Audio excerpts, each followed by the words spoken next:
Welcome to the video for chapter 23 of the Cambridge Introduction to Sanskrit, which is going to introduce you to relative and correlative clauses as well as to indefinites. In brief, this chapter discusses various uses of the pronouns that were introduced in chapter 22. Let's begin with relative clauses, and first of all, let's look at how these work in English. Now, relative clauses offer information about a word in the main clause. So, for example, in "The girl who is playing with a cat is my sister," we think of "the girl is my sister" as the main clause. It's a clause that can stand on its own. Whereas "who is playing with a cat" would be a subordinate clause, i.e. a clause that cannot stand on its own.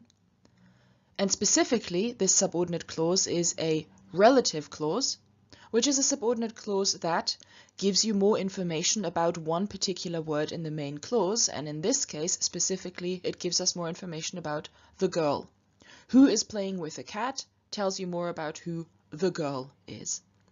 Another example, the boy from whom I got this book is my friend.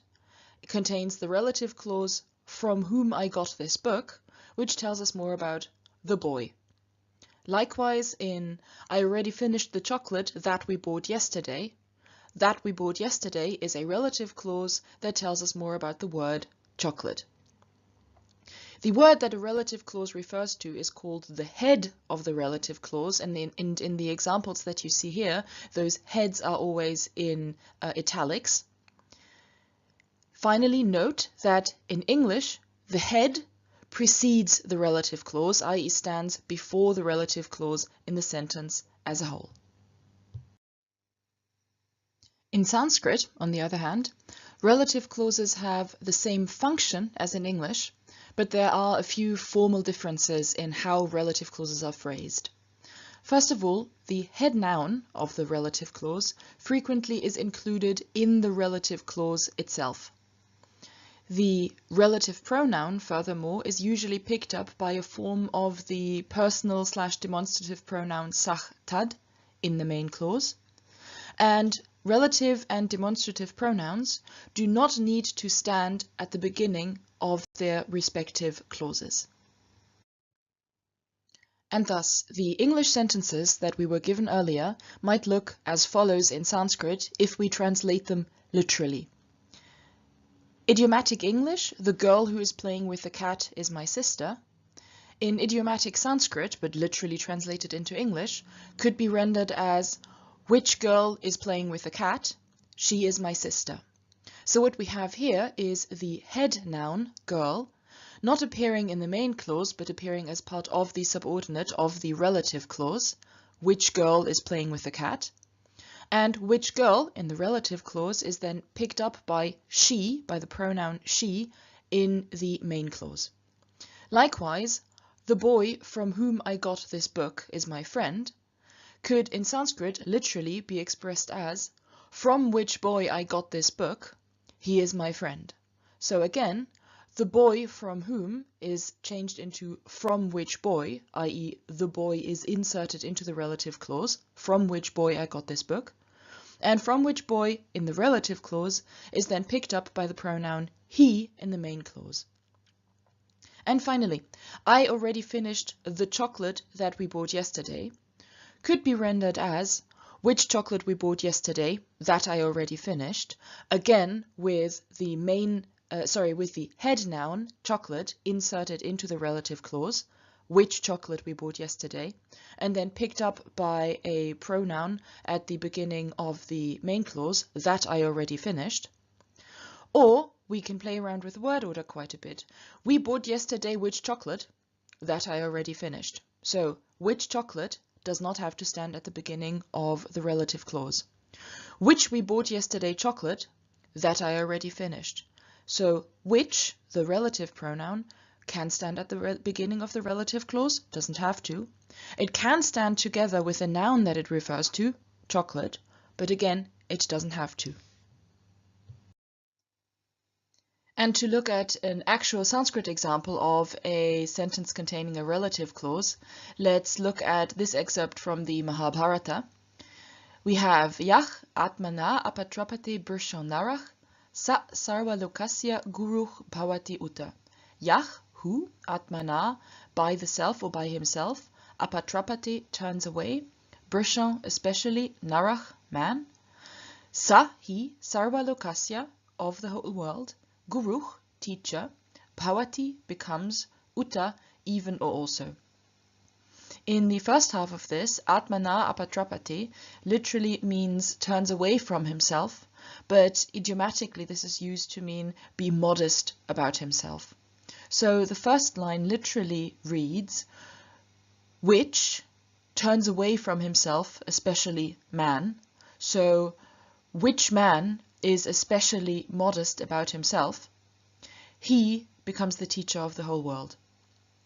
So notice we have narach in the relative clause introduced by Yach, and we have this Yach picked up at the beginning of the main clause with sa, with the pronoun sa. Which man? He. In better English would be the man who. And so a good translation of this would be the man who is especially modest about himself becomes the teacher of the whole world. So much for relative clauses in the stricter sense of the word. Now, Sanskrit also has something commonly referred to as correlative clauses. Correlative is a technical term for when two forms are used in parallel and thus correlate with each other.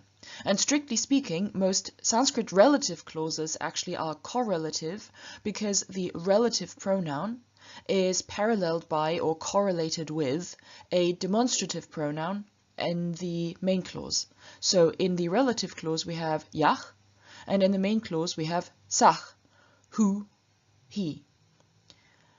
Usually, however, the term correlative clauses is used for a slightly different type of expression, a slightly different clause, namely for a pair of subordinate and main clause that is introduced by forms that are based on the relative and demonstrative pronouns.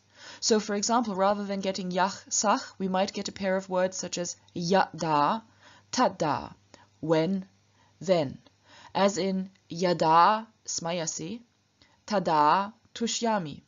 When you smile, then I am happy. In Sanskrit, we have yada, tada. We have these two words correlating with each other. In English, we don't have to have such a symmetry. We can have when you smile, then I am happy, or we can translate this simply as when you smile, I am happy. In this table, which is probably much better looked at in the actual textbook, because there the print will be slightly less small, you can see the various forms that are used in correlative clauses. The table also includes a number of related forms that we're going to look at in a second. But first of all, if you look in the center column entitled Relative Ya, you there have the various forms based on this Ya that are used to introduce one half of a correlative pair of clauses. So yatra, in which place. Yatach, from which place, from which time, from which reason. Yada, when. Yata, as or in which way. These would be picked up in the main clause by a form based on the demonstrative pronoun ta, which we know from sach, tad. So there we get, corresponding to yatra, tatra, where, there. Yatach, from where. Tatach, from there, from that. Yada, when. Tada, then. Yata, as. Tata, so. The other forms that we have in here use the same kinds of suffixes. Tra, talking about a location where. Tach, talking about something from where. Da, again talking about a location, usually in time. And ta, talking about manner, way in which. So using these suffixes, we find a variety of forms that combine a pronoun stem with these suffixes. So, for example, on the basis of a, this would be the leftmost column, we find atra in this place, here or now. Atach, from this place, from this time, from this reason. We find these suffixes combined with the interrogative ku, or an alternative form of it ka, and we find them combined with a variety of other stems that we're not going to list in detail here, but which you can look through in the table as it is printed in the book, and which, as part of your work on this chapter, you should also memorize. For an example of actual correlative clauses in Sanskrit, let's look at this quote from the Bhagavad Gita. Vasansi jirnani, clothes, old ones, so old clothes, yatha, just as, vihaya, having taken off, nawani, new ones, grhnati, takes, narach, man, aparani, others, tatha, so, sharirani, bodies, vihaya, having taken off, jirnani, old ones, anyani, others, sangyati, takes or puts on, nawani, new ones, dehi, the soul. In idiomatic English, this would be just as a man, having cast off old clothes, puts on other new ones, so the soul, having cast off old bodies, takes on new ones. So what we have in the Sanskrit is a pair of clauses, one of which contains yatha, the other of which contains tatha, and just as we saw with regular relative clauses, these forms, based on ya and ta, can stand at the beginning of their respective clauses, or they can just stand somewhere in the middle, as is the case with yatha in the first line, just as, so, yatha, tata. And now on to the second topic for this chapter, which is another use of some of the pronouns that we encountered in the previous chapter, and this specifically refers to question pronouns. Now, indefinites, or indefinite pronouns, refer not to a specific person or thing, but refer to someone or something in general. In English, for example, we might say something, anyone, whoever, whatever, to refer not to someone specific, but to someone or something general. Like English whoever or whatever, indefinites in Sanskrit are formed by adding a particle to the question pronoun. The particle in Sanskrit would be either chit or api or chana, and there is no difference in meaning between the three. So, for example, on the basis of kach, meaning who, we might then get kach chit, becoming through sandhi kashchit, or kach api, through sandhi becoming kopi, meaning someone or whoever. On the basis of the genitive kasya, meaning whose, we get, for example, kasya chana, or kasya chit, or kasya api, becoming kasyapi, someone's, whoever's. Finally, we can do this not just on the basis of the question pronoun, but also on the basis of various question adverbs. So, for example, kada, when, can give us kada chit, meaning somewhen, at some time, sometimes. If you want to negate these, you can do that very straightforwardly by means of na. So kashchit would be someone, na kashchit would be not someone, i.e. no one. Kadachit, whenever, would be negated na kadachit, not whenever, not ever, never. Indefinite meaning can in Sanskrit also be achieved, however, by simply repeating a pronoun, and specifically by repeating a relative pronoun. So on the basis of yach, who, I can get yach yach, or through sandhi yo yach, meaning whoever. On the basis of jena, by whom, I can get jena jena, by whomever. As always, that was a fair bit of new material.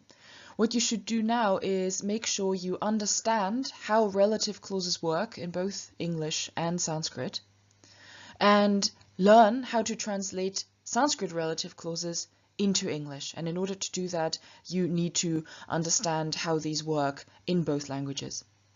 Secondly, you should memorize the various correlative forms and the related forms that are listed in the vocabulary. And in addition to knowing the individual forms, you should understand how they are used. That was it for this chapter. We hope that you found this video helpful, and if you have any comments or suggestions, we would love to hear from you. Please do write to us at ruppel@cambridge-sanskrit.org. And now, for your own work on this material, good luck and have fun!